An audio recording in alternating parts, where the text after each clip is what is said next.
नमस्कार दोस्तों, चीन पर मोदी सरकार को मनमोहन सिंह ने चेताया। जी हां, पूर्व प्रधानमंत्री मनमोहन सिंह ने बहुत बड़ा बयान दिया है। क्या कुछ है उनका बयान में आपको बताएंगे। वहीं दूसरी तरफ आपको बता दें, केंद्र के एक फैसले के खिलाफ झारखंड सरकार सुप्रीम कोर्ट पहुंची। क्या है पूरा मामला आपको बताएंगे। वहीं दूसरी तरफ आपको बता दें, कानपुर के सवारी सेंटर होम में 57 लड़कियों के कोरोना पॉजिटिव और 7 गर्भवती और 1 HIV पॉजिटिव मिलने से बहुत बड़ा हड़कंप मच गया है। वहीं दूसरी तरफ चीन के बाद अब नेपाल ने भी मोदी सरकार को आंख दिखाई है। बॉर्डर पे कुछ ऐसा किया है काम। दोस्तों, आपको भी लगता है कि मनमोहन सिंह ने मोदी सरकार को सही समय पर चेताया तो कमेंट करके अपनी राय जोड़ दे और इस वीडियो को लाइक जरूर करें।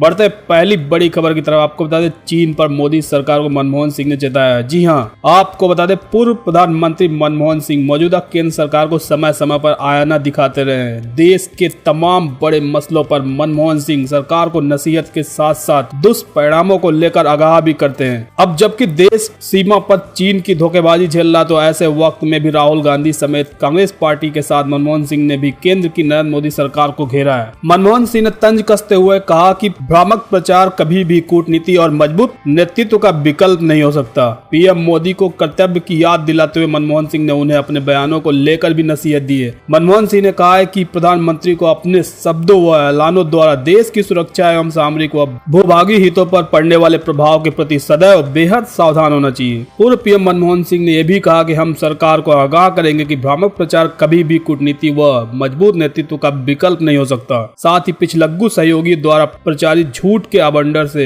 सच्चाई को दबाया नहीं जा सकता। मनमोहन सिंह ने कहा कि गलवान घाटी में भारत के 20 सैनिकों की शहादत व्यर्थ नहीं जाना चाहिए। बता दें कि गत सोमवार की रात लद्दाख के गलवान घाटी में चीन और भारतीय सैनिकों के बीच संघर्ष में भारत के 20 जवान शहीद हो गए थे, जबकि चीन के 40 जवान मारे गए थे। पूर्व पीएम मनमोहन सिंह ने आज जारी बयान में कहा कि 15-16 जून को गलवान घाटी में भारत के 20 साहसी जवानों ने सर्वोच्च कुर्बानी दी। इन बहादुर सैनिकों ने साहस के साथ अपना कर्तव्य निभाते हुए देश के लिए अपने प्राण न्यौछावर कर दिए। देश के इन सपूतों ने अपनी अंतिम सांस तक मातृभूमि की रक्षा की। इस सर्वोच्च त्याग के लिए हम इन साहसी सैनिकों व उनके परिवारों के लिए कृतज्ञ हैं, लेकिन उनका यह बलिदान व्यर्थ नहीं जाना चाहिए। गौरतलब है कि चीन के मसले पर सर्वदलीय बैठक के बाद पीएम मोदी ने स्पष्ट कहा था कि हमारी सीमा में न तो कोई घुसा है और न ही किसी ने हमारी किसी पोस्ट पर कब्जा किया है। पीएम मोदी के इस बयान पर विपक्षी दल ने सवाल उठाए तो पीएमओ ने सफाई जारी करनी पड़ी। पीएमओ की तरफ से बताया गया कि LAC पर चीनी सेना की हरकतों की वजह से विवाद हुआ। बढ़ते हैं अगली बड़ी खबर की तरफ। आपको बता दें, चीन के बाद अब नेपाल ने भी दिखाई मोदी सरकार को आंखें। जी हां, आपको बता दें, नेपाल लगातार भारतीय सीमा में अपना हक जता रहा है। नेपाल सरकार ने पूर्वी चंपारण में नेपाल से आने वाली ललबकैया नदी पर बनाए जा रहे बांध के निर्माण रोक दिया है। अब खबर है कि नेपाल के नागरिकों ने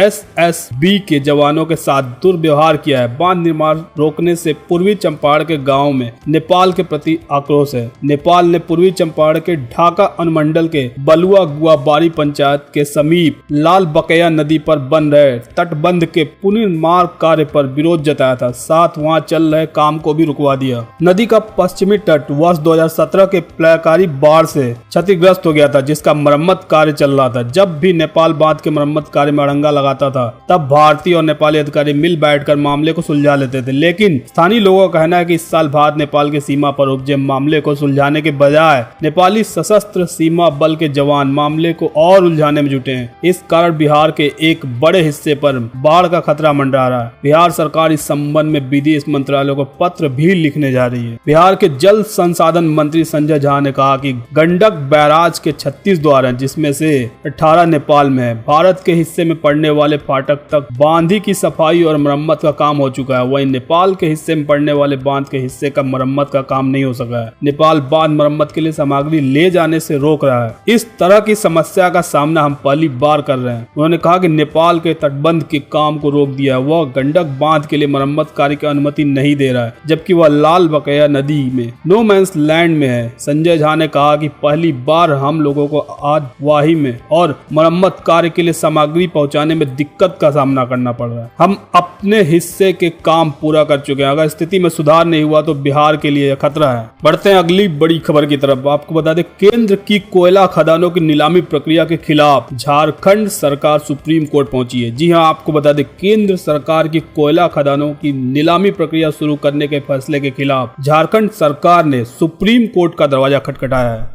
झारखंड के एडवोकेट जनरल राजीव रंजन ने कहा कि राज्य सरकार ने शुक्रवार को शीर्ष अदालत में एक रिट याचिका दायर की है। इस याचिका में कहा गया है कि जिन कोयला ब्लॉक की नीलामी होनी है उनमें से कुछ झारखंड में है, कुछ केंद्र सरकार के कोयला खदानों की नीलामी के इस फैसले से कोरोना काल में राज्य को कोई लाभ नहीं मिलेगा। रंजन ने कहा कि इससे राज्य को नुकसान होगा क्योंकि बाजार मूल्य नहीं मिलेगा। उन्होंने कहा कि नीलामी से पहले एक विशाल जनजातीय आबादी और जंगलों पर प्रतिकूल प्रभाव के जरूरी कोई मूल्यांकन नहीं किया गया। उन्होंने कहा कि निर्णय में सभी पहलुओं को कवर करने के लिए एक विस्तृत अध्ययन की आवश्यकता है। आपको बता दें कि इस सप्ताह की शुरुआत में प्रधानमंत्री मोदी ने वाणिज्यिक खनन के लिए 41 कोयला खदानों की नीलामी शुरू की थी और भारत के लिए आयात कम करने, ऊर्जा के क्षेत्र में आत्मनिर्भर बनने के अपने आह्वान को दोहराया था। दुनिया में कोयला भंडार के मामले में भारत चौथा सबसे बड़ा देश है, वहीं कोयला उत्पादन और आयात के मामले में दूसरे नंबर पे आता है। केंद्र सरकार ने आत्मनिर्भर भारत की श्रृंखला में कमर्शियल कोल माइनिंग की घोषणा की थी। इससे निजी क्षेत्र की भागीदारी को बढ़ावा मिलने की उम्मीद है जो अधिक उत्पादन और प्रतिस्पर्धा को बढ़ाएगा। बढ़ते हैं अगली बड़ी खबर की तरफ। आपको बता दें बिहार विधानसभा की 9 सीटों के लिए चुनाव की सरगर्मी तेज। जी हां, आपको बता दें भारतीय निर्वाचन आयोग ने बिहार विधानसभा परिषद की खाली हुई 9 सीटों के लिए चुनाव का कार्यक्रम घोषित कर दिया है। 6 जुलाई को विधान परिषद की 9 सीटों के लिए चुनाव होंगे। चुनाव आयोग के कार्यक्रम के मुताबिक बिहार विधानसभा परिषद के लिए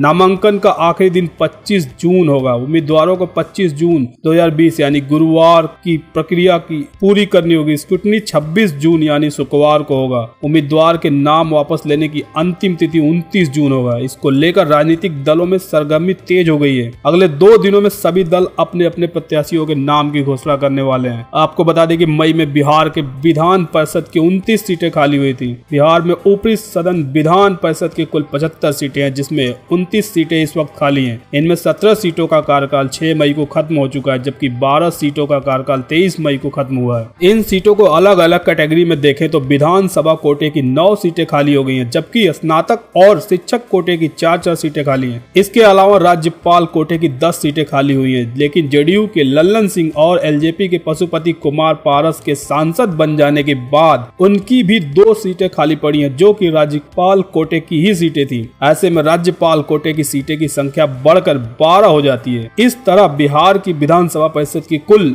29 सीटें हो जाती है जिसे भरा जाना चाहिए। विधानसभा कोटे की 9 सीटों की बात करें तो इन सीटों पर चुनाव की स्थिति में मौजूदा समीकरण के हिसाब से विधान परिषद की एक सीट के लिए 25 विधायक की जरूरत होगी। एनडीए की संख्या पर गौर करें तो इस वक्त 243 सदस्यीय बिहार विधानसभा में जेडीयू के 70, बिहार में बीजेपी के 54 और एलजेपी के 2 एमएलए हैं जबकि विपक्ष दलों में आरजेडी के 79 और कांग्रेस के 26 एमएलए हैं। इसके अलावा सीपीआईएमएल के 3, सीताराम मांझी पार्टी के सेकुलर में से 1 और ओवैसी पार्टी के 1 विधायक हैं। इसके अलावा बिहार विधानसभा में निर्दलीय विधायकों की संख्या 5 है। इस तरह मौजूदा संख्या बल के हिसाब से जेडीयू को 3 और बीजेपी को 2 सीटें मिलनी लगभग तय लग रही है जबकि आरजेडी को 3 और कांग्रेस को 1 सीट मिलने की संभावना दिख रही है। बढ़ते हैं अगली बड़ी खबर की तरफ। आपको बता दें केंद्र की राह पर महाराष्ट्र सरकार 5000 करोड़ के 3 चीनी प्रोजेक्ट पर लगाई रोक। जी हां, आपको बता दें केंद्र सरकार के बाद महाराष्ट्र सरकार ने चीनी प्रोजेक्ट को लेकर बड़ा फैसला लिया है। महाराष्ट्र की उद्धव सरकार ने चीन की 3 कंपनियों के साथ हुए करार पर रोक लगा दी है। बताया जा रहा है कि मैग्नेटिक महाराष्ट्र 2.0 समिट में राज्य सरकार ने 3 चीनी कंपनियों के साथ 5000 करोड़ के निवेश के प्रोजेक्ट पर साइन किए थे। महाराष्ट्र के उद्योग मंत्री सुभाष देसाई का कहना है कि यह फैसला केंद्र सरकार के परामर्श से लिया गया है। उन्होंने बताया कि भारत चीन पर 20 भारतीय सैनिकों की हत्या से पहले इन समझौतों पर हस्ताक्षर किए गए थे। उन्होंने बताया कि विदेश मंत्रालय ने चीनी कंपनियों के साथ किसी भी अन्य समझौते पर हस्ताक्षर न करने की राज्य सरकार को सलाह दी है। उन्होंने बताया कि मैग्नेटिक महाराष्ट्र 2.0 समिट में राज्य सरकार ने दुनिया भर की कंपनियों से 16,000 करोड़ रुपए से अधिक के समझौते पर हस्ताक्षर किए थे जिनमें चीनी कंपनियां भी शामिल थी। इनमें पुणे में तालेगांव में ऑटोमोबाइल विनिर्माण इकाई स्थापित करने के लिए चीन की ग्रेट वॉल मोटर्स के साथ 3700 करोड़ रुपए का एओयू शामिल किया गया था। इसमें चीन की फोटॉन और पीएमआई इलेक्ट्रो मोबिलिटी के बीच 1000 करोड़ रुपए की साझेदारी भी शामिल है। इसके अलावा हेगलू इंजीनियरिंग ने पुणे में अपनी इकाई फेज 2 में विस्तार की योजना के लिए 250 करोड़ रुपए की प्रतिबद्धता जताई थी। चीन के अलावा अमेरिका, दक्षिण कोरिया, सिंगापुर और कई बड़ी कंपनियों ने 9 अन्य समझौते ज्ञापन पर हस्ताक्षर किए थे। बढ़ते हैं अगली बड़ी खबर की तरफ। आपको बता दें भारत को नुकसान पहुंचाने के लिए चीन ने चली नई चाल। जी हाँ,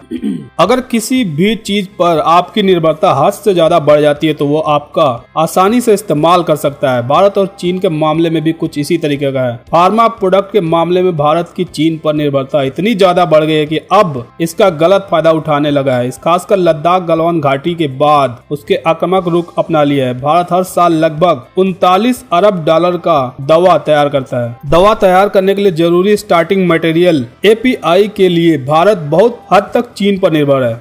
वित्त वर्ष 2019 में भारत ने चीन से करीब 17,400 करोड़ का API आयात किया था। कॉमर्स एंड इंडस्ट्री मिनिस्ट्री के अंतर्गत आने वाले फार्मास्यूटिकल एक्सपोर्ट प्रमोशन काउंसिल के चेयरमैन दिनेश दुआ ने ET को बताया कि गलवान घाटी घटना को लेकर चीन हम पर दो तरह से हमला कर रहा है। एक तरफ वह सीमा पर हमला कर रहा है और दूसरी तरफ भारत की निर्भरता का गलत फायदा उठाने लगा है। API की कीमत में तेजी से दवाओं की कीमतें बढ़ने लगी है। इस गंभीर स्थिति इसलिए हुई क्योंकि वॉल्यूम के लिहाज से भारत विश्व का तीसरा सबसे बड़ा दवा उत्पादक है। भारत की दवा प्रमुख बनाने वाली कंपनियां जैसे doctor Reddy lab, Lupin, Glenmark pharma, मगन और बहुत सारी कंपनियां API के लिए मुख्य रूप से चीन पर निर्भर है। भारत 53 महत्वपूर्ण फार्म API का 80 से 90% चीन से आयात करता है। बढ़ते हैं अगली बड़ी खबर की तरफ। आपको बता दें राहुल गांधी का हमला। जी हां, आपको बता दें राहुल गांधी ने गलवान वैली मामले को लेकर PM नरेंद्र मोदी पर एक बार फिर से निशाना साधा है। राहुल गांधी ने ट्वीट किया है कि चीन ने